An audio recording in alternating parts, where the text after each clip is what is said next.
A Globo 90 é nota 100. Jornal da Globo. Oferecimento Caprioli, que sempre tem um ônibus especialmente para você.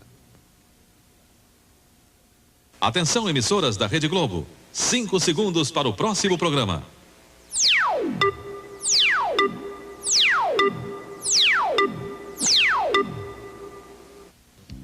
O Jornal da Globo começa agora com os assuntos que foram notícia nesta segunda-feira. O FBI prende traficantes de cocaína que planejavam matar o presidente da Colômbia com mísseis antiaéreos. O candidato favorito à presidência do Peru, Alberto Fujimori, escapa de um atentado perto da capital, Lima. Morre no Rio a cantora Elisete Cardoso, a Divina. Os bancos voltam a cobrar taxas por serviços que até hoje eram de graça. A ministra Zélia Cardoso de Mello recebe uma boa notícia na reunião do FMI em Washington. O fundo vai aumentar as cotas destinadas aos países em desenvolvimento. O presidente Fernando Collor de Mello acha que é hora de cobrar ainda mais os resultados do plano econômico. Ele vai convocar todos os ministros para um acerto de contas na quarta-feira. O presidente quer saber, principalmente, se a reforma administrativa está no caminho certo. Os assessores dos ministros garantem que todas as informações estão na ponta da língua. O índice de empregos na indústria de São Paulo voltou a cair no mês de abril. Desde janeiro, houve queda de 5,04%, o que representa a demissão de quase 106 mil trabalhadores. Segundo os números divulgados pela Federação das Indústrias do Estado de São Paulo, houve uma queda no nível de emprego de 2,21%. Isso significa que 45.281 trabalhadores perderam o emprego na indústria paulista no mês de abril. Para os dirigentes da Fiesp, esses números indicam que as empresas ainda estão se ajustando ao plano econômico do governo. É uma retirada de gordura, é uma readaptação dos quadros produtivos.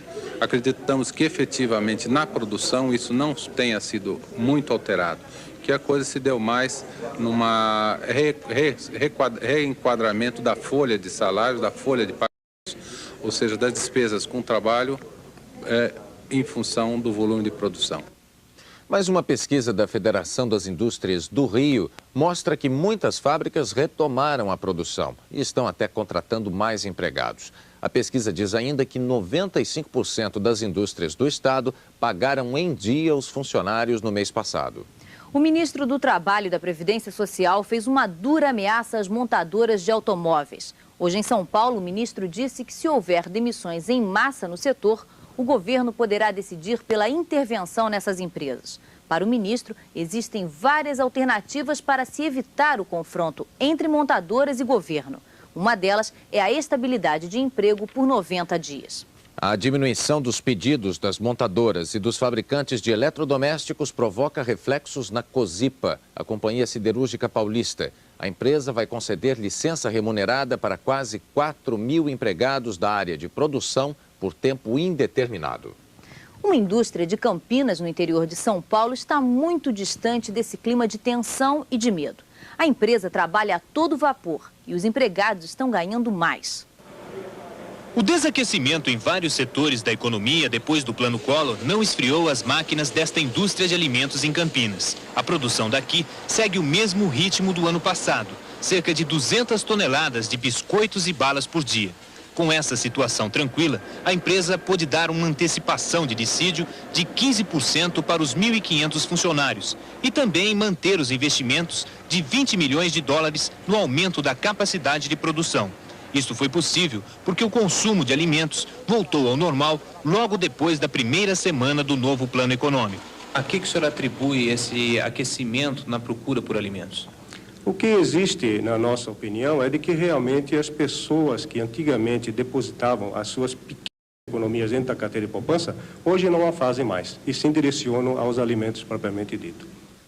O Fundo Monetário Internacional decidiu hoje aumentar em 50% as cotas. Assim, os países devedores vão poder pedir mais dinheiro emprestado. A ministra da Economia, Zélia Cardoso de Mello, participou da reunião com os dirigentes do FMI em Washington. Depois da reunião, A ministra disse que a reforma econômica do governo Collor está sendo muito bem recebida pela comunidade financeira internacional e acrescentou: houve uma mudança radical na imagem do Brasil. A ministra Zélia acha que a comunidade financeira internacional está confiante no Plano Collor. A ministra participou em Washington de uma reunião do FMI. Paulo Henrique Amorim. O FMI se tornou um aliado do Brasil. Parece mentira, mas não é. É que politicamente o FMI está condenado a fechar um acordo com o Brasil. Os técnicos do FMI gostam do plano brasileiro, reconhecem que ele tem condições de reduzir dramaticamente o déficit público e que todos, o governo e a sociedade, estão apertando o cinto. Isso foi o que o diretor-gerente do FMI, Michel Candecis, mandou dizer à ministra Zélia Cardoso de Mello já antes dela embarcar para Washington. Acontece que os bancos particulares não estão nada satisfeitos com isso. Se o Brasil faz um acordo com o FMI e recebe dinheiro do FMI, não precisa ter pressa para voltar a pagar aos bancos particulares. Quem diria, mas dessa vez o FMI não está jogando no time dos bancos. Vejam só o que eu ouvi hoje de um dos principais caciques do Ministério da Economia. Ninguém sabe a composição dos custos da indústria automobilística. Com a entrada dos carros importados, nós vamos abrir essa caixa preta. A cobrança das taxas nos bancos. E a libertação do empresário Odilon Teixeira no Rio. Você vai ver depois dos comerciais.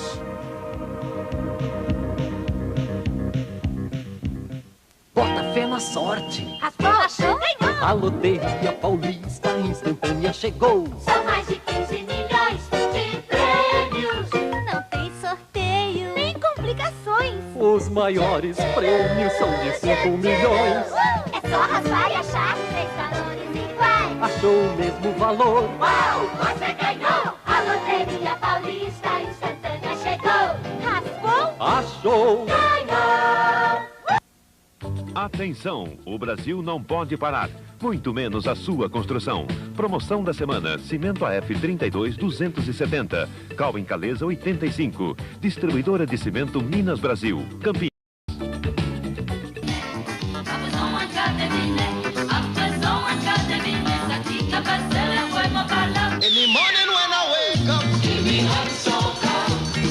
Lambada Internacional em e fitas som livre.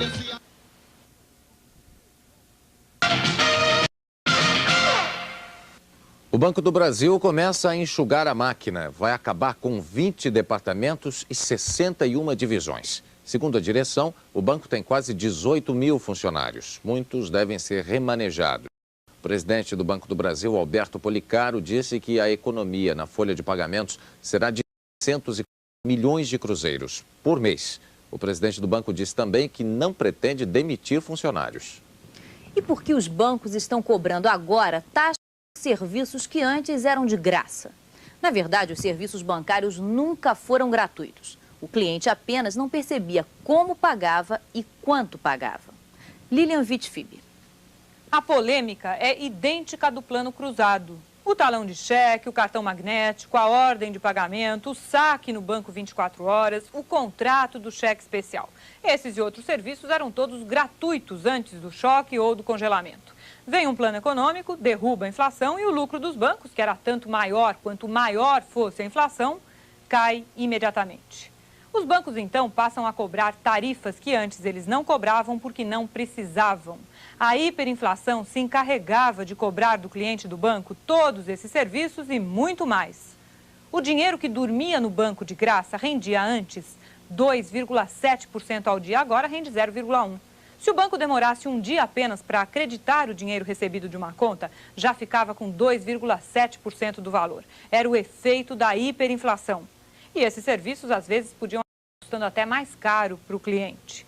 Se não fosse isso, os bancos já estariam cobrando todos esses serviços desde o governo Sarney, porque eles tinham sido liberados já no ano passado, só que não eram necessários. E hoje, são pouquíssimos os serviços que os bancos estão proibidos de cobrar. São apenas os serviços mais óbvios, como compensação de cheques ou o primeiro talão de cheques de 20 folhas do mês. A partir de agora, essas tarifas prometem surpreender muita gente. E, portanto, é preciso passar a economizar também na hora de usar os serviços bancários. Vamos para a política com uma frase. O presidente do PMDB, o deputado Ulisses Guimarães, acha que o Brasil já está maduro para mudar de regime e acrescentou: o parlamentarismo é o melhor regime para o país.